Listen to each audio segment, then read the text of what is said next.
back to Head Teacher to Ironman. So, Mr. Twist, it's been a few weeks since the accident now. Can you give us an update on what's been happening? Yeah, I have. So I've seen I've been up at Homerton Hospital for the last few weeks, quite a few times. The main problem is my hand.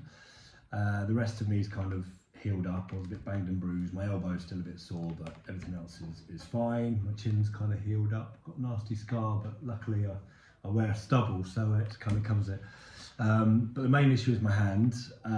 The break is worse than they thought at first. So I've had a few x-rays, and then maybe 10 days ago I had a CT scan, and then it went to a panel to have a look at it, and they've decided that they need to operate because there's one of the bones particularly that's cracked down the middle, and they're worrying about it not healing by itself, so they've got to open it up and get in there and kind of sort it out. They said it's fairly urgent, so I'll have the operation. They said it should be within 6 weeks of the accident, so that should be within the next couple of weeks, but I haven't had a scheduled date for that. But yeah, that's where we're at the minute. The Homerton's been very good. The waiting times at the appointments have been hours, but you know, I think that's the same for everyone who has to visit the doctors these days. But the consultants have been very informative, very professional, and they've kind of given me a range of options all the time. So I'm very happy with kind of the support that I've been getting, and now I'm just waiting to find out when the operation will be scheduled.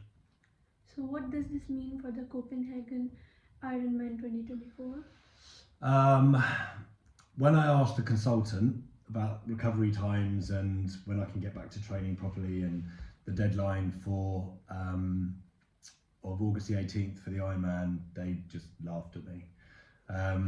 He said it's just not going to be possible. He said by the time I've had the operation and I've had a kind of period of healing, the next step will be to be able to get back into a pool for gentle pool swimming. He said it's very unlikely I'll be able to do any open water swimming. So that's the key thing. I could still be doing some cycling. I could probably sooner than that be doing some running, but to get through a 2.4 mile open water swim in that time, he just said it will put too much stress on me to try and get myself ready.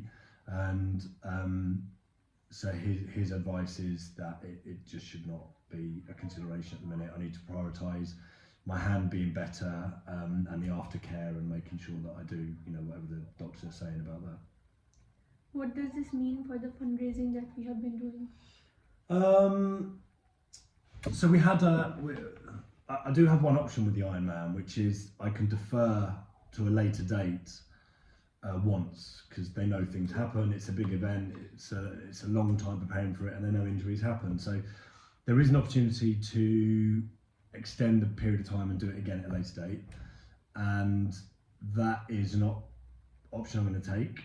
I'm going to put a request into the Ironman Copenhagen for a deferral, and then they will reschedule that event for later on. So all the fundraising and the continued fundraising I'm expecting to continue, and we will just reschedule the date and keep going. And as soon as I can be fit and can be well, the chances are now it's going to be next summer.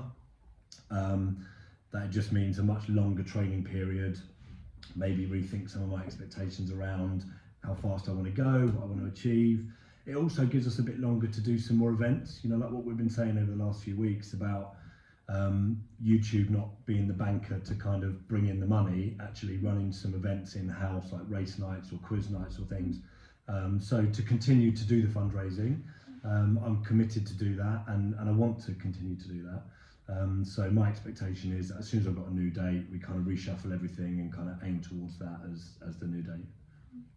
So finally, what are we to expect from the Iron Head Teacher series over the next 12 months? I've really enjoyed the series so far. I think it's been great, and it's certainly in the early days, you know, when the first few weeks, the kind of money pot just grew, and it's been great. I think we're about 10 episodes in now. The other side of it is it's a lot of work. It's like mentally as well, because you're having to record all your training sessions, and that kind of almost adds another job onto, you know, so much juggling already in my life. So I think we had a family meeting on Saturday because obviously we're all booked up for Copenhagen. You know, questions around are we still going to go and are we going, you know, and I think I'd like to go as a volunteer. If I go, I would like to volunteer on the day and be part of it somehow. But in that meeting, you know, questions were raised about, look, can we really handle this intensity for another 12 months of all this training and all this kind of noise around the training?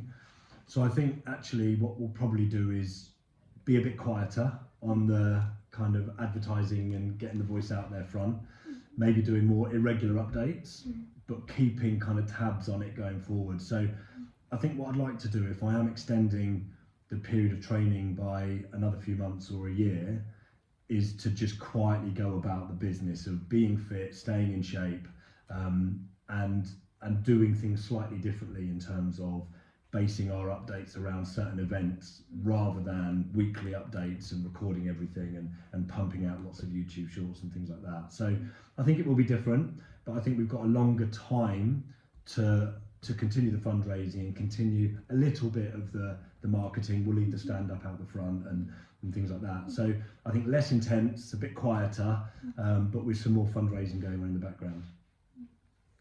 So we wish Mr. Twist a speedy recovery for a successful operation and a swift return to training and competitive triathlon. See you soon. Goodbye. Thanks, Zara. Goodbye.